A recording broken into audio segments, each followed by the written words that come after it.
Hi everyone, welcome to sleepy classes. आज ही notification आया है यूपीएससी की वेबसाइट पे जो अवेलेबल है कि प्रीलिम्स 2020 जो है वो पोस्टपोन्ड है। It starts deferred. पहले स्केड्यूल था वो 31 मई के लिए, अब नहीं होगा। और जो डेट होगी वो 20 मई को गवर्नमेंट बताएगी। लेकिन और ये भी लिखा गया है कि 1 मंथ का टाइम आपको मिलेगा। लेकिन as you know that the cases are increasing, है ना। और तो मोर और लेस गवर्नमेंट भी बार बार नहीं चाहेगी कि आके डेफर करे। तो एक आपको एटलीस्ट, मुझे ऐसा लगता है, हमें यहाँ पे ऐसा लगता है स्लीपी क्लासेस में कि 45 डेज़ टू 2 मंथ्स तक एटलीस्ट आप विंडो लेके चलो कि पेपर पोस्टपोन हो गया है। सो ऑब्वियसली जब ऐसा हो गया है so we have to restrategize, है ना, क्योंकि हम तो 31 मई को लेकर तैयारी कर रहे थे। So we will come up with a detailed plan tomorrow, right? But at the same time मैं एक चीज़ कहना चाहूँगी कि फीलिंग मत ले कि हम लटक गए। Everyone is selling in the same boat. सब सेल कर रहे हैं सेम बोट में ही, सबके लिए पोस्टपोन हुआ है। लेकिन you have to make sure कि आप अपनी प्रिपरेशन कंटिन्यू रखें, कंसिस्टेंट रहें प्रिपरेशन में। ठीक है, that is the only key, right. And like any Star Wars fan would know कि आज 4 है, आज स्टार वॉर्स डे है।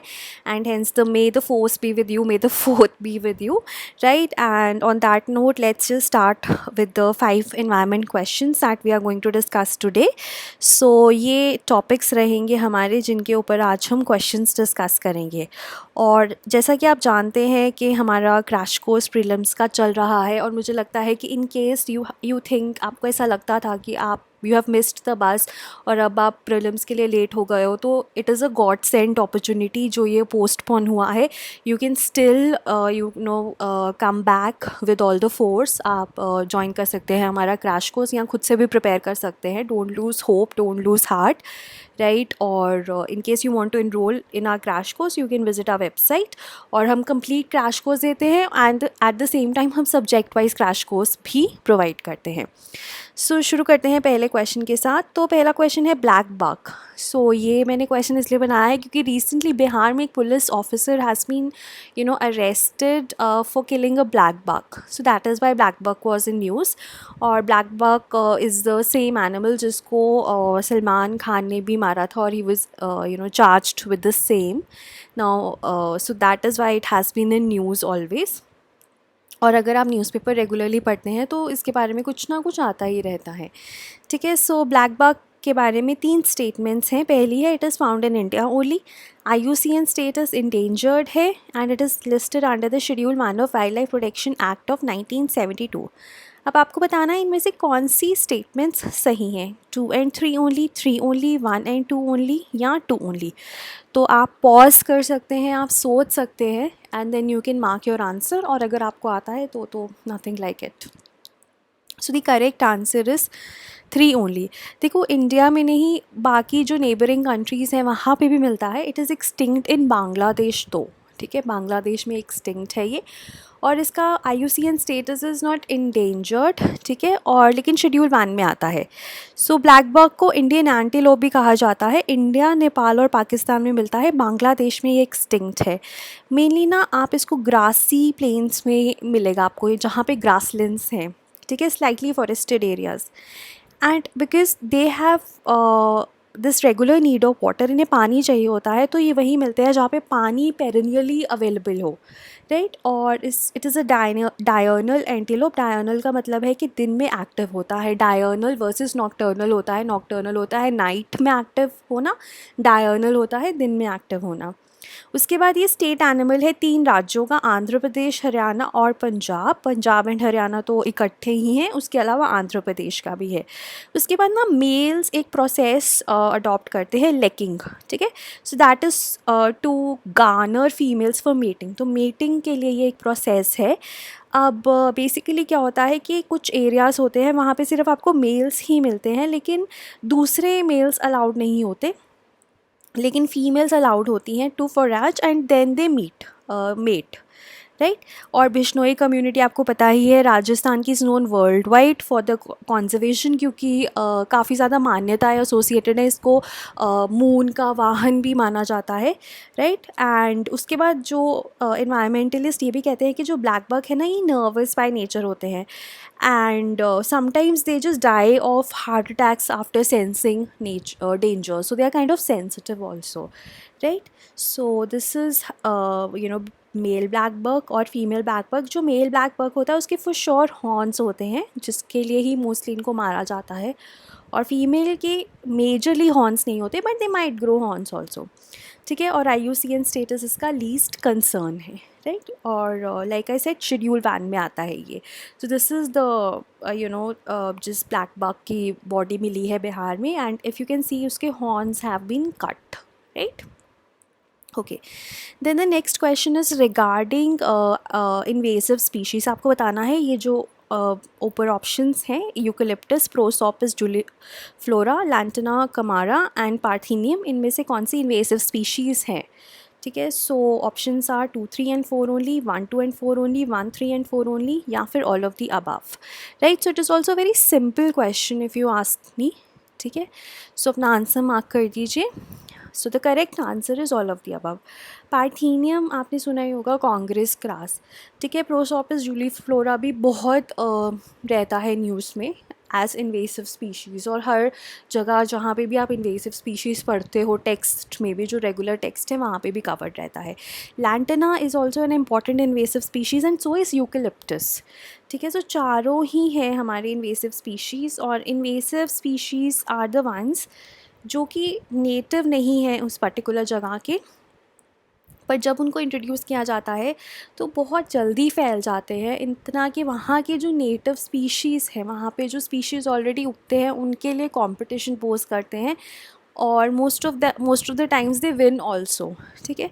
और इन्वेसिव स्पीशीज़ के कुछ करेक्टरिस्टिक्स होते हैं, ठीक है, जैसे कि they produce a lot of spores, और वो काफ़ी दूर तक जाते हैं उनके, है ना। सो काफ़ी फीचर्स रहते हैं, और they don't require much of the resources also, जिस वजह से वो काफ़ी ज़्यादा कम रिसोर्सेज में भी ग्रो कर जाते हैं, राइट। सो एग्जाम्पल्स देखें तो हमारे पास eucalyptus, wattle, pine, cypress trees, lantana, prosopis, parthenium, eupatorium, Scotch broom and gorse. बहुत सारे नाम हैं, जितने भी पढ़ लें आप उतना कम है। So just go through them once, right.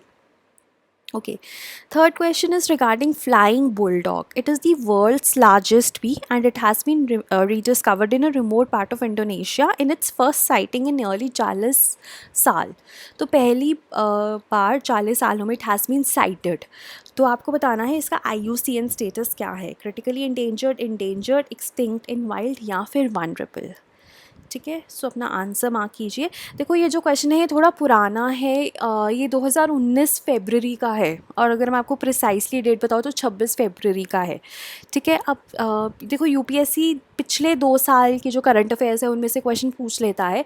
So I try to cover them, जहाँ जहाँ मुझे इंपॉर्टेंट कुछ मिलता है I try to cover them in the pre mixes, या फिर जो कोर्स हम चला रहे हैं उसमें, ठीक है। सो आपसे ये भी पूछा जा सकता है फ्लाइंग बुलडॉग है क्या, ठीक है। नाम से लगता नहीं है कि बी है, कई लोग कहते हैं बटरफ्लाई भी हो सकता है, स्क्विरल भी हो सकता है, कोई प्रोग्राम हो सकता है, स्पेस एक्सप्लोरेशन प्रोग्राम हो सकता है, तो नॉन इमेंस ऑप्शंस हो सकती हैं, तो वो भी आपसे पूछा जा सकता है। उसके बाद क्योंकि ये अब देखो अगर हम इसको ऐसे देखें कि फ़र्स्ट साइटिंग है नियरली 40 ईयर्स में, तो आप ये भी सोच सकते हो कि क्या पता है एक्सटिंक्ट हो या फिर क्रिटिकली इंडेंजर्ड हो, है ना। लेकिन ऐसा नहीं है, तभी ये क्वेश्चन बनाया है मैंने, वनरेबल है, ठीक है। अब आप बोलोगे कि इतने सालों में साइट हुआ है तो वनरेबल कैसे हो सकता है, तो उसका रीज़न वो ये देते हैं कि ये जो फ्लाइंग बुलडॉग है ये बेसिकली रिमोट एरियाज़ में मिलता है, इस वजह से इसकी साइटिंग नहीं हो पाती, नॉट बिकॉज इसके नंबर्स कम हैं, right. So it is joint insect, mostly human thumb के साइज़ का है, और ये बेसिकली इंडोनेशियन आइलैंड्स में मिलता है। It makes its nest in termite mounds, ठीक है। जो टर्माइट के माउंट्स होते हैं ना, वहाँ पे ये नेस्ट बनाता है अपना, और IUCN वनरेबल है इसका स्टेटस, ठीक है। सो ये देखो अगर हम नॉर्मल साइज़ देखें तो ये इतना बड़ा है, ठीक है। Okay, then fourth question is regarding syzygium occidentale. So ये भी न्यूज़ में था. So it grows mostly along the banks of river Periyar in Kerala, right. It is categorized as vulnerable by the IUCN, right. Options दो हैं, आपको बतानी है कौन सी सही है. Again you can pause and you can think about it कि आपने पढ़ा हुआ है, नहीं पढ़ा हुआ है, and you can mark your answers. So the correct answer is both 1 and 2. देखो, सिजीजियम ऑक्सीडेंटल एक वाइल्ड जामुन की वेराइटी है जो कि आपको मिलती है on the banks of river Periyar in Kerala. मतलब केरला और कर्नाटका दो जगह पे मिलता है ये, और इसका IUCN स्टेटस वनरेबल है. देखो, जब भी प्लांट्स की बात करते हैं ना, और न्यूज़ में अगर किसी प्लांट के बारे में IUCN स्टेटस बताया गया है तो मतलब वो इम्पॉर्टेंट है, वो आपको पता होना चाहिए. ठीक है, कर्नाटका और केरला में मिलता है, वनरेबल है ये. और बेसिकली ये इसलिए न्यूज़ में था क्योंकि इसका survival depends upon the pollinators, है ना. क्योंकि पॉलिनेटर्स होंगे तभी फ्लावर्स फर्टिलाइज होंगे, फ्रूट बनेगा और ये प्लांट आके थ्राइव करेगा. ठीक है, तो इस आर्टिकल में ये था कि बीज सबसे इंपॉर्टेंट पॉलिनेटर्स हैं, लेकिन इस केस में वाइट फुटेड एंट्स भी इंपॉर्टेंट हैं. और ये हमारे पास पिक्चर भी है इसके, फ्लावर्स में ये एंट्स हैं. ठीक है, so that is why it was in news. So the last question is Mahakalapada forest which is considered to have the most biodiverse mangrove vegetation in the world, second only to Papua New Guinea, is located in Pechavaram, Sundarbans, Bhitarkanika या फिर none of the above. ठीक है, ये भी काफ़ी simple question है. अगर आपने सुना हुआ है महाकालापदा के बारे में तो आपको पता होगा. ठीक है, सो the correct answer is Bhitarkanika. Kendrapara Orissa में मिलता है ये, भितरकनिका नेशनल पार्क में मिलते हैं ये. और मोस्ट बायोडाइवर्स मैंग्रोव वेजिटेशन कहा जाता है. इसमें बहुत सारे स्पीशीज़ हैं, अप्रॉक्सीमेटली 64 स्पीशीज़ रिकॉर्डेड हैं इसमें. ठीक है, और मैंग्रोव्स आपको पता है they form formidable natural barrier against the cyclones. ठीक है, और नेस्टिंग एंड ब्रीडिंग ग्राउंड है वेरियस ऑर्गेनिजम्स के. Then they also contribute to the fishery resources and also provide with timber, firewood, honey and medicine to local. So mangroves के फ़ायदे तो हमने बहुत बार डिस्कस किए गए हैं. So this was regarding your premix. जो भी आपका स्कोर है कमेंट्स में लिख दीजिए और मिलते हैं जल्दी ही. Thank you.